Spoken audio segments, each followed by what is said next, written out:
Haleluya, haleluya, haleluya. Yesu Kristo nashimwe. Ndabasoje mu izina rya Yesu Kristo.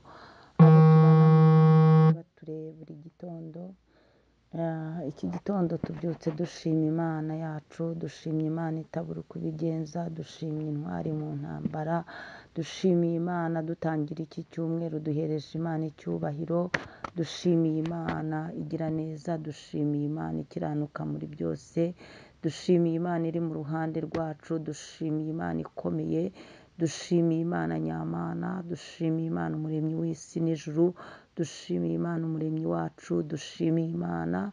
Mfasha uhereza Imana icyubahiro, ushima Imana ko ukandagiye muri uyu munsi utitaye kuri situwasiyo uhagazemo. Shima Imana yihereza icyubahiro, shima Imana izinze ijoro izinguye amanywa. Imana nishimwe, Imana ihabwa icyubahiro muri iki gitondo.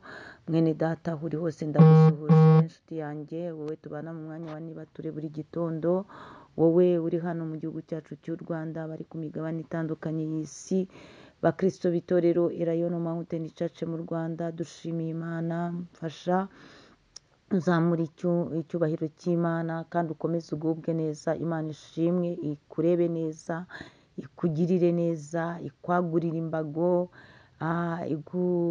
ikugereho, ukuboko k'Uwiteka kukugereho mu izina rya Yesu Kristo. Iki gitondo rero nakubwiraga ngo ni igitondo kidasanzwe, uyu ni umunsi udasanzwe Imana iremeye ngo tuwubemo, tubone kugira neza kwayo. Icyo usabwa ni ukwakira mu mutima wawe, ukumva wuzuye umunezero no kwizera Imana ishobora byose. Imana nishimwe. Iki gitondo muri kumwe na Bishop Leonira, umushumba w'itorero Elayono Mountain Church mu Rwanda. Dukomeje kuba mu bihe byiza byo gusenga, dukomeje kuba mu bihe byiza byo kunezezwa n'ijambo ry'Imana. Imana ishimwe. Iki cyumweru ndifuza ko tuganira ku ijambo ryitwa ngo Imana ni igitangaza. Imana ni igitangaza. Imana ni igitangaza. Ubwayo iratangaje kandi ikora ibitangaza, natwe tugatangara. Ibitangaza by'Imana ntibirondoreka ku buzima bwawe. Ese wari uzi ko nawe ubwawe uri igitangaza? Wari uzi ko ujya utangaza abantu benshi? Wari uzi ko uri igitangaza? Wari uzi ko Imana yakuremye ku buryo bw'umwihariko? Wari uzi ko nta muntu muremye kimwe? Uri igitangaza nawe ubwawe kuko utangaza abantu. Rero Imana ni igitangaza, ikora ibitangaza, twe tugatangara. Ariko yo ntitangara kuko nayo ubwayo ni igitangaza. Iby'imirimo ikora birahambaye.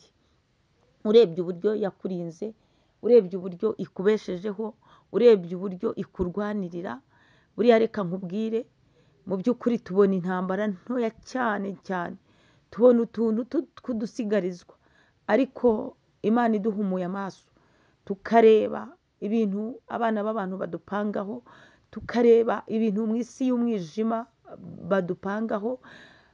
Uzi ko wagira depresiyo bitarakugeraho, ariko Imana ishimwe, ibyo ibikunjira iyo ngiyo ikabirangiza, hanyuma hakakugeraho akantu gato Imana ikemura, ikibazo kirangiza, ugakanguka mu bwonko bwawe ukavuga ngo Mana urantangaje, Mana nushimwe, ugahereza Imana icyubahiro.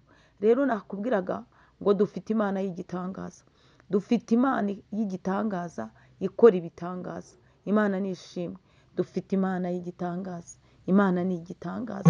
Imana ishimwe, Imana ihabwa icyubahiro. Iki gitondo rero nyemerera twihute cyane tudatinze dusome ijambo ry'Imana. Abacamanza ibice 13, turavuga ku murongo wa 19. Imana ihabwa icyubahiro. Handitse ngo, titire y'ijambo handitse marayika w'Imana abonekera ababyeyi ba Samusoni. Imana nishimwe.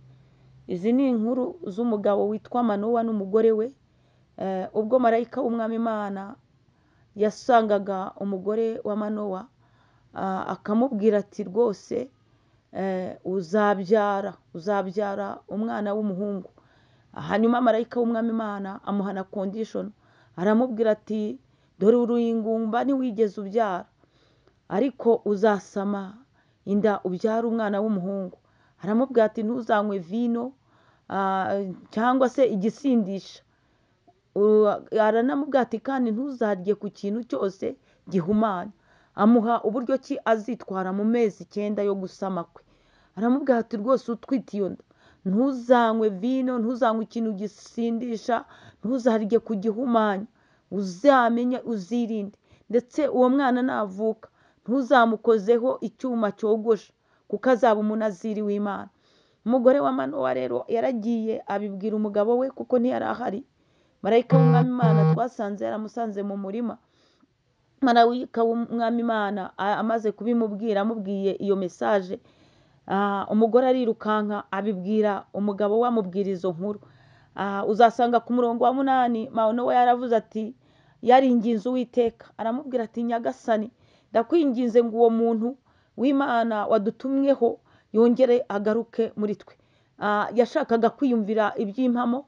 Yaravugaga ati abagore bagira menshi, umugore umaze igihe itabyara ashobora no kuba yabyitekererejeho, nyine kwa kundi abagabo badapfa guhita bemera. Aravuga ati reka jyewe nisengera Imana, mbwira Imana nti Nyagasani Imana, nyemerera uwo muntu wadutumweho yongera agaruka. Imana ishimwe. Nawe ndagusengeye mu izina rya Yesu Kristo muri iki gitondo cya kare, kugira ngo abajya bapinga, abajya batemera ibyawe, Imana yongere igaruke ku buzima bwawe, yongere ikora igitangaza, bemere ko ari Imana yavuganye nawe, bemere ko ari Imana ibana nawe muri byose. Nuko umugore wa Manowa arabivuga, arabitomora, avuga neza uko Imana yavuze, ko marayika w'Umwami Imana yavuze, ariko Manowa yanga kubyemera. Nuko Uwiteka Imana rero arangije akora icyo Manowa yasabye. Uwo muntu w'Imana aragaruka, arongera abwira Manowa uko yari yabwiye umugore we. Imana nishimwe cyane. Uzabisoma ku murongo wa 13 abisubiramo neza. Tugiye tukagera rero kuri umurongo wa 19, ahanditse ngo nuko Manowa amaze kumva, amaze kwakira message nziza. Burya hari ijambo Imana ishobora kukubwira, wamara kuryakira nawe ukavuga ngo reka ntanga ituro ry'ishimwe. Imana ishimwe cyane. Abatubanjirije bajyaga bashima Imana bacyakira message, ariko muri iki gihe cya nyuma twebwe dutanga ituro ry'ishimwe ari uko byasohoye. Imana nishimwe cyane. Nuko rero Manowa ngo yenda umwana w'ihene n'igitambo cy'amafu y'impeke, abitambira Uwiteka hejuru y'igitare. Marayika ahera ko akora igitangaza. Imana nishimwe. Nakubwiraga ngo Imana ni igitangaza, ikora ibitangaza maze abantu twese tugatangara. Ndacyakubwira ko Imana niyururukira kugukorera igitangaza, abantu bose bazacika ururondogoro, amatwi azabyumva acure inzereri, amaso azabireba, bamwe bagira ama emotion barire, ariko wowe uzamenya ko ari Imana yavuganye nawe kandi bisohoresheje umwete wayo. Ngo nuko marayika w'Umwami Imana ahera ko akora igitangaza, Manowa n'umugore we babireba. Imana ishimwe. Reka Imana ikora igitangaza nawe ubirebe. Reka Imana ikora igitangaza abagukikije babirebe. Reka Imana ikora igitangaza abanzi bawe bakiriho. Ndakubwiye ngo ujye usenga neza, Imana ijye gukorera igitangaza abanzi bawe bakiriho. Wa munyamasengesho we, nibwo bazamenya ko wasenze Imana. Kuko Imana iramutse ikoze igitangaza barapfuye cyangwa barimutse, ntibamenya yuko wasenze Imana ishobora byose. Nakubwiraga rero ngo dufite Imana y'igitangaza ikora ibitangaza. Imana ikunezeze muri iki cyumweru, iguhuze n'igitangaza, igukorera igitangaza, maze itangaje abagufasheho ijambo. Imana ishimwe, nawe uzavuge kugira neza kw'Imana. Shalom shalom, muhahe muronke. Imana ibahe umugisha, Imana ibagirire neza, muhure n'igitangaza, nawe gutangaze kandi nawe guhindura igitangaza gitangaza benshi. Shalom.